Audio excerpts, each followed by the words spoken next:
दिन पहले की ही बात है। एक बालक मेरी अंगुली पकड़ के चल रहा था। मेरे मित्र की टॉफी की दुकान थी। मेरे मित्र ने उस बच्चे को कहा, भर ले बेटा, जितनी भरना चाहे भर ले, ले बेटा, चॉकलेट ले ले। बच्चे ने कहा, अंकल जी नहीं आप ही दे दीजिए। थोड़ा सा धीरे से बोला। अंकल जी ने अपने कर कमलों से उसकी जेबें भर दी, उसके हाथ भर दिए, झोला भर दिया, सभी कुछ भर दिया। और जब बाहर आए मैंने उस बच्चे को धन्यवाद दिया। मैंने कहा, बेटा तुझे धन्यवाद है, कितना त्यागी है तू। जब अंकल जी ने कहा, बेटा ले ले चॉकलेट, तेने एकदम ली नहीं, कुछ बोला था।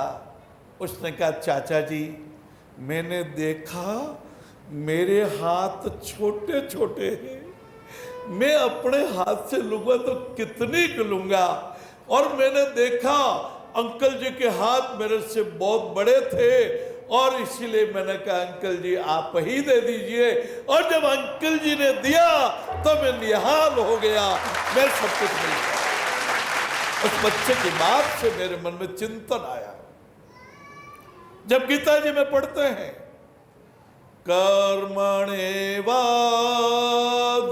कर्मणेवाधिकारस्ते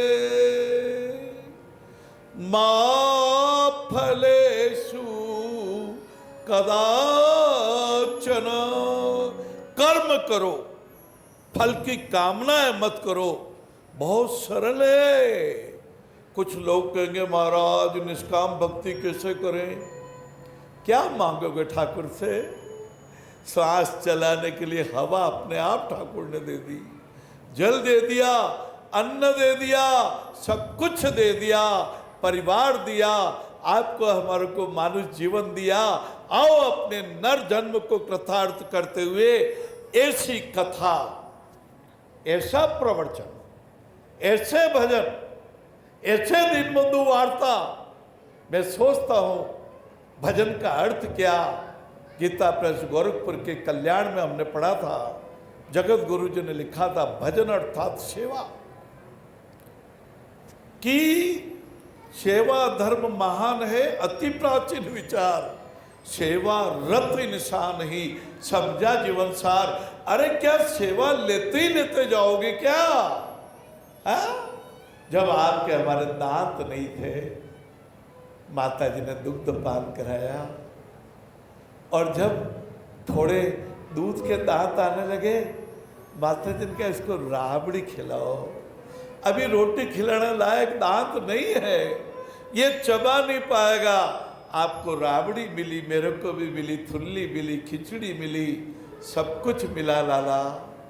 आओ जब राम कथा में प्रवेश करें, क्रांति कथा में प्रवेश करें, तो मन में सोचे क्यों?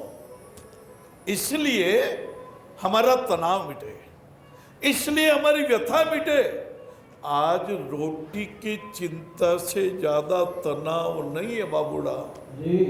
कुछ महानुभावों को जरूर रोटी की चिंता होगी, लेकिन ज्यादा तो बात के बतंगड़ से तनाव है। कई पति पत्नी में ईगो हो गए तो तनाव हो गया, कई दुष्ट कुल दागी आ गया, नकली दवाएं बनाने का पाप कर लिया, तो नकली दवाइयों से रोगी का रोग ठीक होने के बजाय रोगी रोग बढ़ गया। ये तनाव, ये कुलदागी, ये कुलटा, ये कुचाली, ये बात के बतंगड़, ये घर फोड़ू, ये रोहड़ी माल, ये पेटू माल, ये खाऊ माल, ये झगड़ालू माल, इन्होंने बहुत सत्यानाश कर दिया है। कौन रोकेगा? यदि आप और हम नहीं रोक पाए तो समाज आपको हमारे को कहेगा। जब द्रौपदी का चीरहरण हो रहा था, हे भीष्म पितामह, हे द्रोणाचार्य, आपकी आंखें नीची क्यों हो गई थी? आप बोले क्यों नहीं? आज बोलना पड़ेगा, आज रोकना पड़ेगा। जो अपने माता पिता की सेवा नहीं करते, उनकी मन को बदलना पड़ेगा।